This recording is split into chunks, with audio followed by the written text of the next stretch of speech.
Səs salma deyək. Saat buranı alt üst eləyəcək.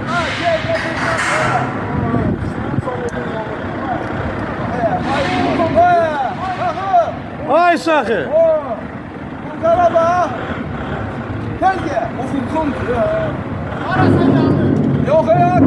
Dağın üstü diye. Partladı.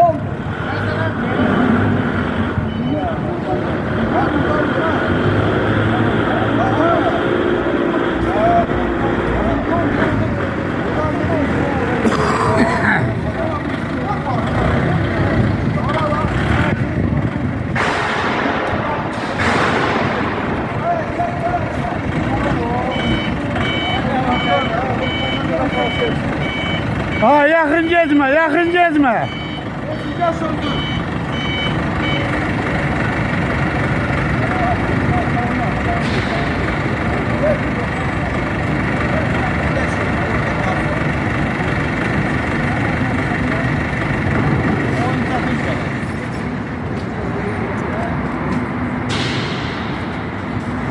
Güzel su yayıldı her yere.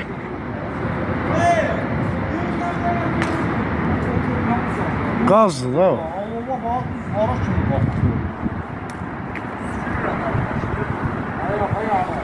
Özdə maraqlıdır ha. Keçən dəfə heç 10 saniyə çəkməmişdi. Görəsandı yanır. Yox ha, bu çox yandı.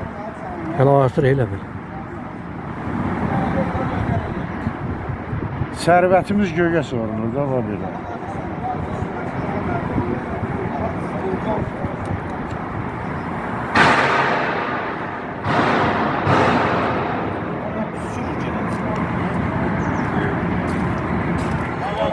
Gör Allah'a kurban olum. İspiskasız zatsız da öz-özünə yandı da o.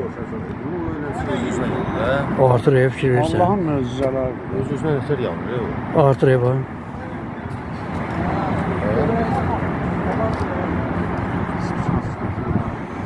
Deyirəm da Allah'ın möcüzələri. Qulaq as, ha, bunun dayanmaq fikri yoxdur, xəbəriniz var. Qalxdı ya. Artır bu. Ha, yüzü görün, bəs də. Bax, bu kapakdadır.